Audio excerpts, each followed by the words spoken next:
कल शाम में हम लोग को जानकारी मिली, इस तरह की बात उठ रही है कि बाजार समिति तकिया में ईवीएम से भरा हुआ ट्रक घुसने की सूचना हम लोग को प्राप्त हुई थी। ये सूचना प्राप्त होने के पश्चात हम लोग के द्वारा हम लोग वहाँ पहुँचे और वहाँ पे पाया गया कि एक ट्रक जो है वो बाजार समिति में 759 में घुसा था। उसका पुलिस के द्वारा प्रॉपर चेकिंग करके लॉगबुक एंट्री किया गया था। लॉगबुक एंट्री में उसमें लिखा हुआ था कि खाली बक्सों से भरा ट्रक है।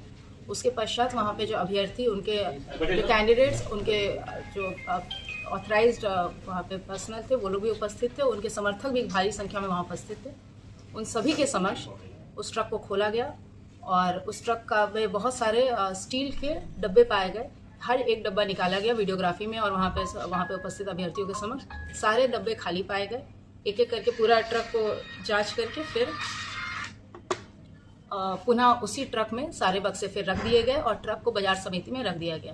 तो वहाँ पे सारे अभ्यर्थियों के समक्ष ये स्पष्ट हो गया कि जो ईवीएम से भरा हुआ ट्रक घुसने की जो सूचना थी वो असत्य था और इस तरह का कोई अफवाह जो है ना उड़ाया जाए, क्योंकि स्थिति बहुत ही अभी संवेदनशील है। कल हमारी काउंटिंग है, तो स्थिति वहाँ पे विधि व्यवस्था नियंत्रण के लिए भ्रामक अफवाहों का खंडन करने के लिए प्रेस वार्ता बुलाई गई।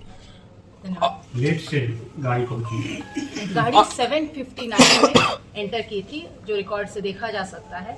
और दूसरी बात है, वो ट्रक जो है, जो हमारा स्ट्रॉन्ग रूम्स हैं, जो सातों स्ट्रॉन्ग रूम है, उससे 500 मीटर से अधिक दूरी पर ही खड़ी थी वो गाड़ी और वहीं पे खड़ी रही और उसके बाद उसकी जांच की गई। और वहाँ पे अभ्यर्थी जो मौजूद थे उनके द्वारा भी स्पष्ट रूप से बोला गया कि ट्रक खाली है, इसमें कोई संदेह की बात नहीं है।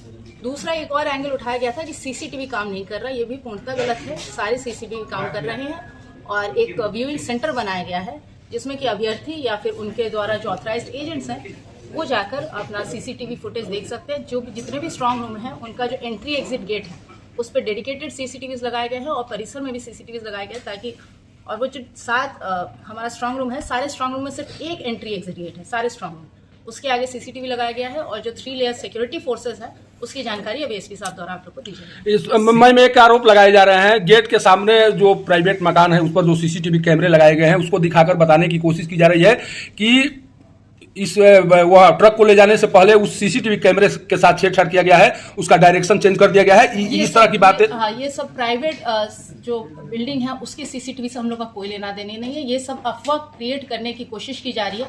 उस ट्रक का सभी के समक्ष वहाँ पे उपस्थित वीडियोग्राफी भी है। जो अभ्यर्थी हैं उनके जो समर्थक थे वो गेट से इतना पास था कि समर्थकों द्वारा भी देखा जाता है। एक एक बक्सा उतारा गया, वो ट्रक पूर्णतः खाली था, हर बक्सा पूर्णतः खाली पाया गया है और वो ट्रक अभी भी वहीं पे बाजार समिति में प्रेजेंट है। आपको लेकर एक और आरोप लगाए गए हैं, वो जो नोखा विधायिका हैं उनके द्वारा आरोप लगाया गया है कि डीएम के द्वारा कहा गया कि आप लोगों को जो करना है सो करिए, हमको जो लगेगा सो करेंगे, और उनके द्वारा इस तरह से बात कहकर मामले को कहीं न कहीं बिगाड़ने की कोशिश की गई। महोदय देखिए, एकदम स्पष्ट है जो नियम है, क्योंकि अभी निर्वाचन आयोग का जो नियम है उसके तहत ही हम लोग बंधे हुए हैं और निर्वाचन आयोग का जो सारे नियम है उसका अक्षरशः अनुपालन किया जा रहा है।